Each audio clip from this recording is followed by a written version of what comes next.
dumbass criminals to talk about, baby. It's the whacked out news. People breaking the law. Ha ha, fighting in the nude. Ha, drunk people pooping in the street. Ha ha, it's the whacked out news. Huh, so many people on meth. Ow! Well, it looks like that show that is on HBO Max called It's Florida Man has actually gotten a Broward Sheriff's Deputy in a bit of trouble. Lieutenant Jeffrey Meliz is now on administrative leave amid an internal investigation after the show highlighted a years-long dispute between him, his wife, and a group of mermaids performing at a Florida bar. I would assume that's probably the Rec Bar that does that. Meliz allegedly used his law enforcement access to retrieve personal information on the women in retaliation for a dispute his wife had with them. Oh, boy. He defended the searches as part of a potential criminal investigation. Now, the episode that he is featured in dramatizes Meliz and his wife as pagans performing rituals depicting scenes of animal sacrifices, with actors portraying the couple engaging in exaggerated ritualistic activities. His attorney is criticizing the portrayal in the show as being exaggerated and slanderous, saying that's just what they do on a show like that, and that they have unfairly targeted his personal life and his wife's religious practices. So I guess she must be a pagan.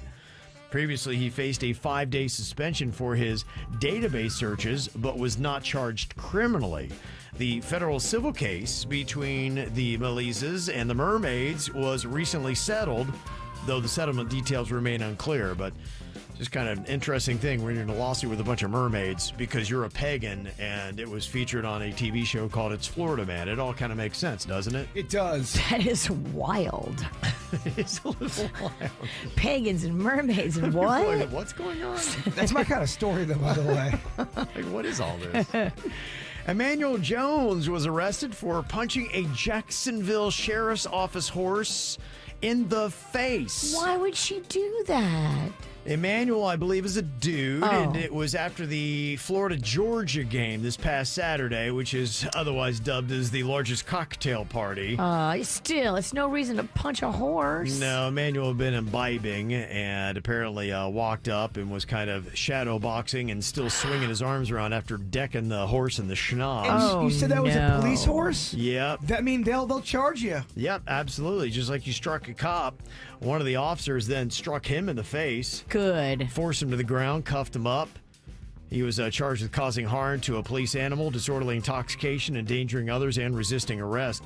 I don't know if you saw some of the arrests they had in the stands, but the police were beating some ass in those stands of that Florida-Georgia game. I did see some that. Some people were kind of like being, I don't know, man. The cops got a little aggressive, but they were whooping butt, man. They were raining down some blows on some of the people that act squirrely and got all hammered in those stands. I would like to see the beginnings of all of those altercations, Right. like what happened, because all you see is the end. Right. Show me the beginning. Yep.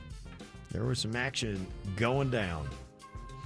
Well, there's a suspect in Washington State that was dressed as a dinosaur who got arrested for burglary after breaking into a building and stealing packages. Did he think he was going to blend in? That's a really good question. I'm not sure why he went with that. So quick to spot. That's clearly a Halloween costume, right? You would think, but the thing that also makes it interesting, too, is the dinosaur was spotted riding a bike. That's tricky. Yeah, it really is. Authorities in Washington state received calls at around 3 in the morning about a person breaking into a building and stealing packages. The suspect wasn't hard to find. He was dressed as a green dinosaur. The male in the dinosaur suits at Olive and Broadway. Yeah, they did track him down and booked him on 2 burglary charges. So there you go.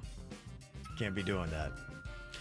Well, hackers are demanding that Francis Schneider Electric pay $125,000 ransom.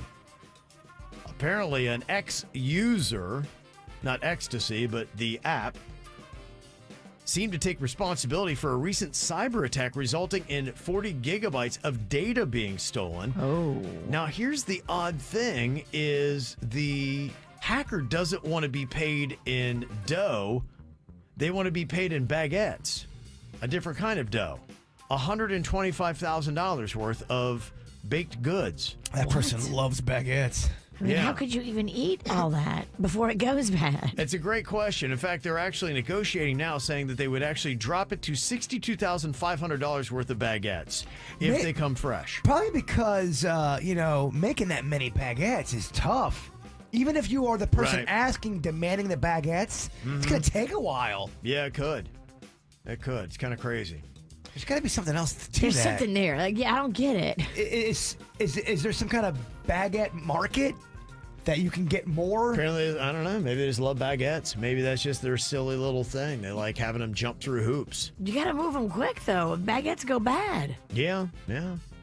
There's a hotel in the Philippines that stands 114 feet 7 inches tall, and it just won a Guinness World Record as being the largest building in the shape of a chicken. Aw, that's awesome. How nice is that, huh? And this is actually kind of a big story. A cloned ferret named Antonia has just given birth to 2 healthy kits. Antonia was created using the DNA of an endangered black-footed ferret who died in the 1980s. Wow. And now Antonia's ability to breed could mean better genetic diversity for the future of the animal, and it's proof that cloned animals can reproduce, and it could save many animal species from extinction or bring some back. Could you imagine that? What are your thoughts on cloning? At first, I was so creeped out by it. I'm okay with it. I kind of get what it is. I'm fine with it, especially if you're bringing back a species, but are they going to end up turning into some kind of, I don't know, year 2? Zombie. You know what I mean? Are we sure when we clone, it's They've had Dolly the sheep. I mean, that's decades old now, and I don't think anything crazy has happened. It's not like Pet Cemetery. They come back all psycho. It's very alien-like, isn't it? It is. Makes you think, are we a hybrid species? Okay. Bird wanted to get a little alien talk in here to get ready for his weird whatever tonight. Virginia looks so confused. Like, what? Yeah. I don't get it. They say that TikTok is to blame for a rise in hemorrhoids. Yeah. If you sit too long, you can get hemorrhoids. Yeah, that's it. They say don't sit on the toilet longer than 15 minutes or you'll start having some issues, and people get on there and they start scrolling. They lose track of time. And meanwhile, the blood is pooling up in their anus, and they wind up getting them hemorrhoids. Oh, wow. Yeah, they say that when you sit on the toilet, that's kind of what happens. It goes to the lowest point, and that's where it would be in your behind. If you don't know what hemorrhoids are, there's swollen veins that lead to pain, itching, and bleeding. Sometimes people need surgery to get rid of them. Dang. Yeah, so if you're on there, I guess set a timer and don't sit longer than 15 minutes. Gosh, I'd be so bummed out if I had to get surgery for hemorrhoids. It'd be rough. That's a tough day. It doesn't sound fun. The night before, I'm not sleeping peacefully. Yeah. It's what a rough day. Yeah. But I think, like, if you have them, you want to get rid of them. Oh, yeah. Like, you'll be quick to want to sign up for that surgery. Yeah, I don't think anybody's pumped about having them. But especially because there's ways to get rid of them without surgery. How do you get rid of them? I think you can do medicated stuff if they're mild, yeah. but I think when they become a problem, you have to go into surgery. Yeah. Preparation H, right? Isn't that what it was for? I know a lot about them. Someone in my family had them and talked about them a lot. Did they have the surgery? No, but boy. No, but? No, but it was a lot. A lot to listen to. Okay. This is how we do. It's the KBJ Show.